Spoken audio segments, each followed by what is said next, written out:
I am Silex, and I am the mercenary that is here to hunt and kill Samus. I have been hunting her down for many, many, many years, and now I must find her and kill her. So where is Samus? Where are you? Oh, Samus! I am now here to finally kill you!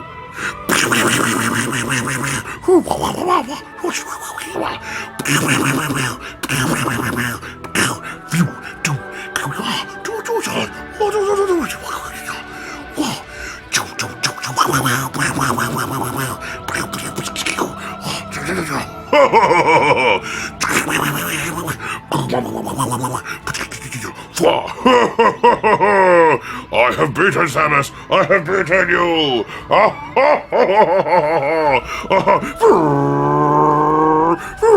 What is that? What is that?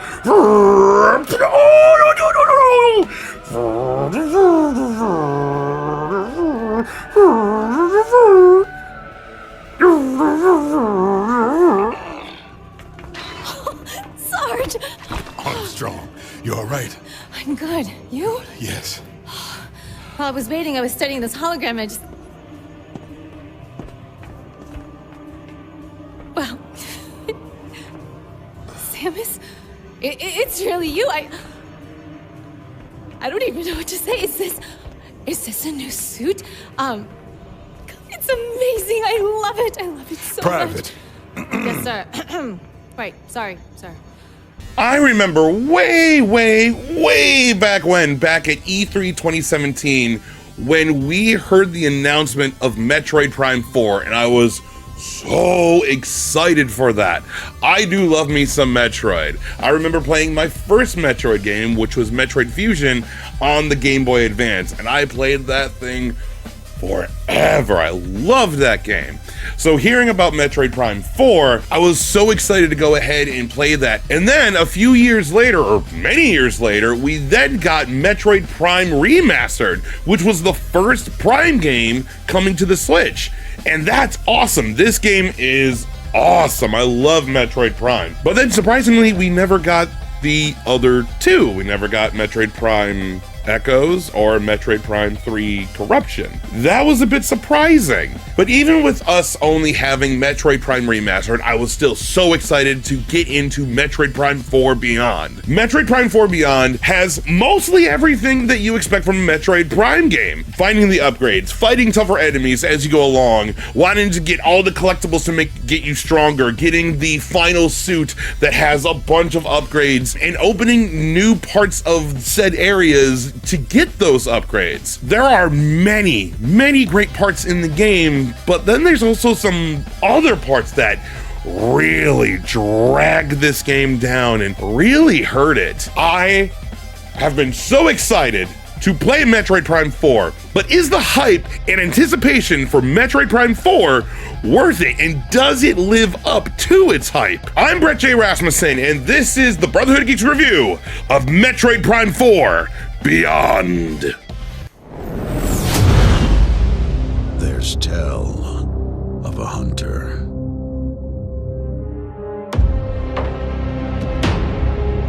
A hunter lost on an unknown planet.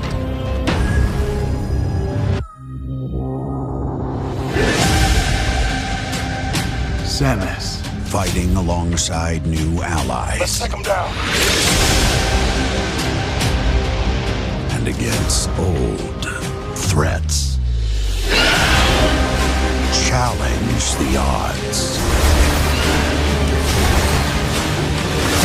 Unravel the mysteries and find a way home.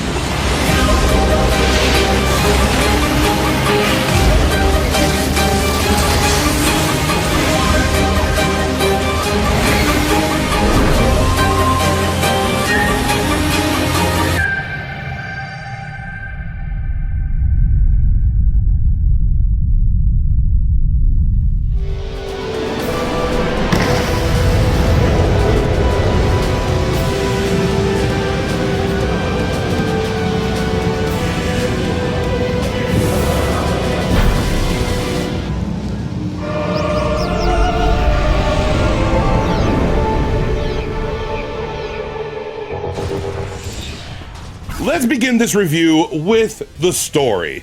The story of Metroid Prime 4 Beyond begins with space pirates being led by Sylix, a hunter who's been tracking down Samus Returns for a very long time. They attack a Galactic Federation facility on the planet called Tanimar. Samus arrives to fight off the space pirates, and it seems like the space pirates are after this artifact that's being held at the facility, and Sylix fires upon it and disrupts the artifact and pretty much teleports everyone and everything around them to this new planet, this new place called Viros. Samus, now all by herself, finds this holographic recording of Chatoyant Valoon, the last of the Lemorn race. Valoon predicted that Samus, the chosen one, would come and preserve the Lemorn race. Now, Valoon has tasked Samus to find these 5 keys to activate the Master Teleporter in order for her to return back home and take the knowledge and everything of the Lemorn race back home with Samus. As you progress through the story, you also meet other characters that are part of the Galactic Federation that help you through your adventure in Viros and in the game. And these side characters are fun. I do like them, but they're not impactful. And especially when we get to the very end, I don't feel connected to the side characters as I have with other video games that I may have talked about on the channel in the past. There's a lot of moments in the story where things will happen, you will fight a boss and you will kill the boss, and the plot progresses and you get a new upgrade, and so on and so on. Even the big bad Sylix isn't really as much of a threat as I would have thought with this being his game, with him being the big bad of this game, because we were never really introduced to him in Metroid Prime 3 until the very end, and even Hunters doesn't do a well enough job to explain who Sylix is. So we thought, or at least I thought, that this game would explain more about who Sylix is, and there is, but in order to get it, you have to get the Sylix amiibo in order to unlock it, or you have to go ahead and get 100% completion in the game. I'm glad that there are 2 different ways to do it, so it's not locked behind an amiibo and only behind an amiibo. But still, that one cinematic to explain who Sylix is doesn't do enough and doesn't make me feel, oh my god, I'm terrified. So when it comes to the story of Metroid Prime 4, it feels very disjointed and just kind of, it exists. You're there to move the plot forward. It's not terrible. It's not a, I've played games that have worse stories than this one. I just feel that the story exists to move the game forward, to go from you need to get this upgrade to this upgrade, to get this thing, to get this thing. And that's all it does. Yes, it's a moving force. You have to get the 5 teleporter keys in, but that's it. It's just a fetch quest. That's the story of the game. So unless you've been following the story of Metroid Prime since the beginning, even that, the story feels very middling in the overall picture of the series.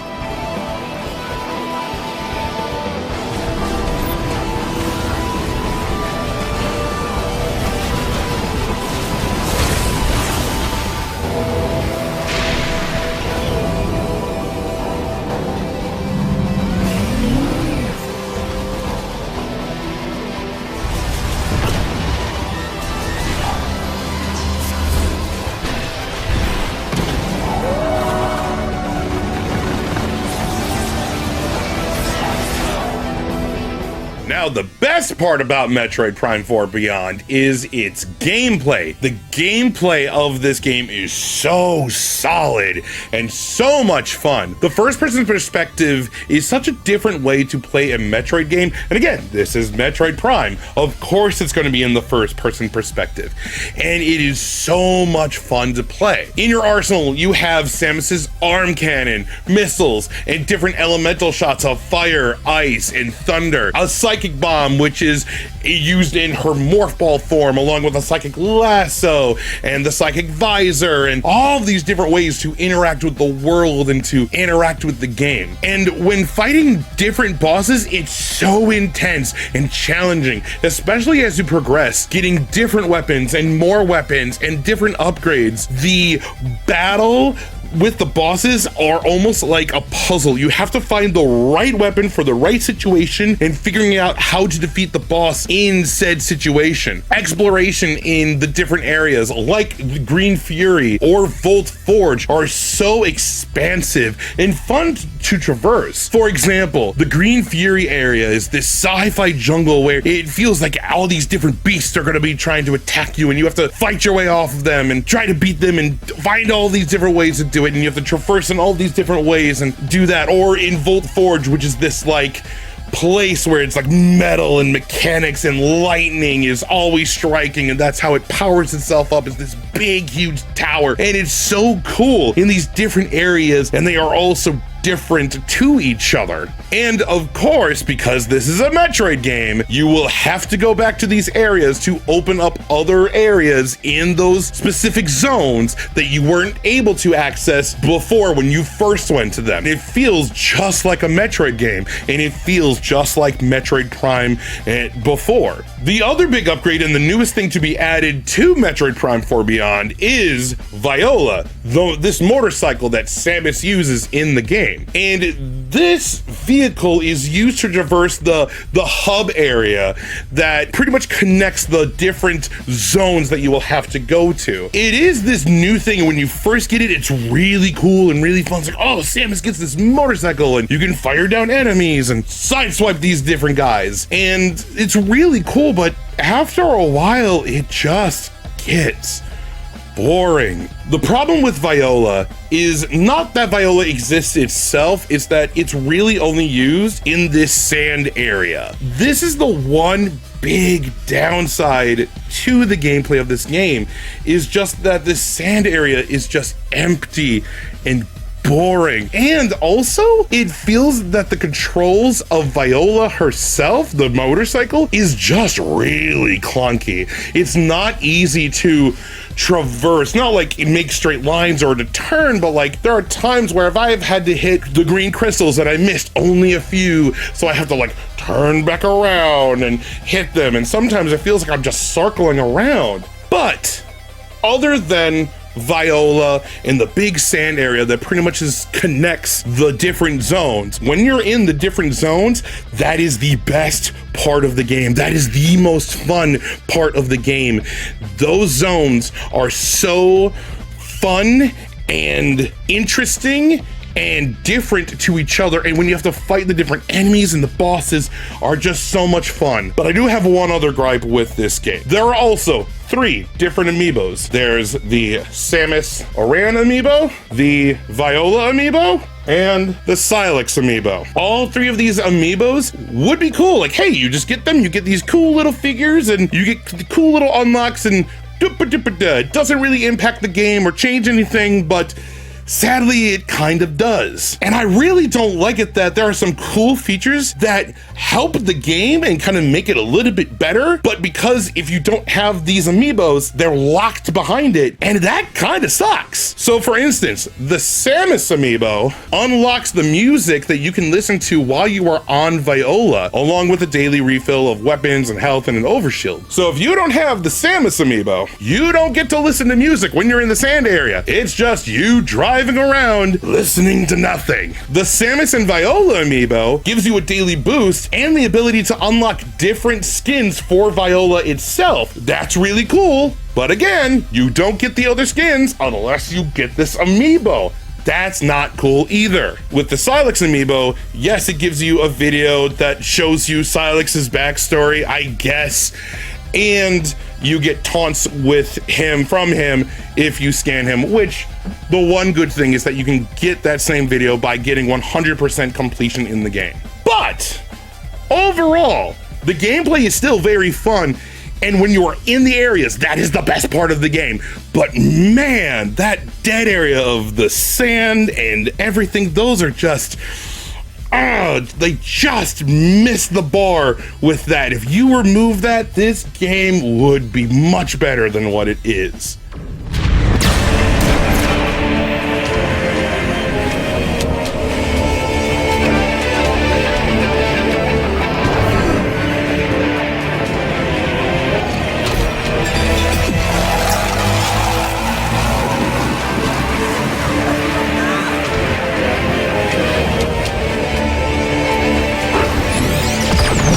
When it comes to the moments of Metroid Prime 4 Beyond, this has some of the greatest parts of any Metroid Prime game. Also, it does have some moments that are boring and clunky too. When you're in the areas of Green Fury, Volt Forge, and the other different zones, those are the best parts of the entire game, with the gameplay, the gunplay, the enemies, all of it. But then when you have to go and traverse the sand area, man, using Viola is rough. The story is just fine. It's not terrible, but it's also just middling. The story does what it needs to do. It moves the plot along. It moves the story to where it needs to be by getting the 5 teleporter keys to then get home. But that's all it's there for. It's just a way to move the plot along. I can kind of see how the developers of Retro were inspired by the more recent Zelda games, Breath of the Wild and Tears of the Kingdom, to add Viola and these kind of open world areas into the game. But by doing that, it doesn't really work in a Metroid game. I will say, I did enjoy my time in Metroid Prime 4 Beyond, but I don't think I'm going to be going back to it again. To reiterate, the story was fine, and it does move the game along, but it just kind of exists. But the gameplay is great. So much fun, if you remove the parts that include Viola. My final verdict for Metroid Prime 4 Beyond is a 3 out of 5.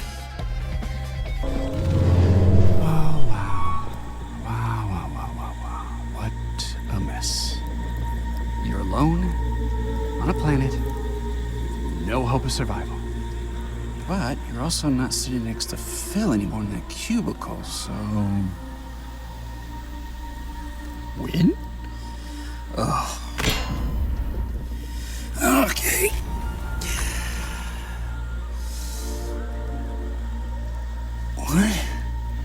What now? Samus? Samus Aran? Hey! Hey, Samus Aran!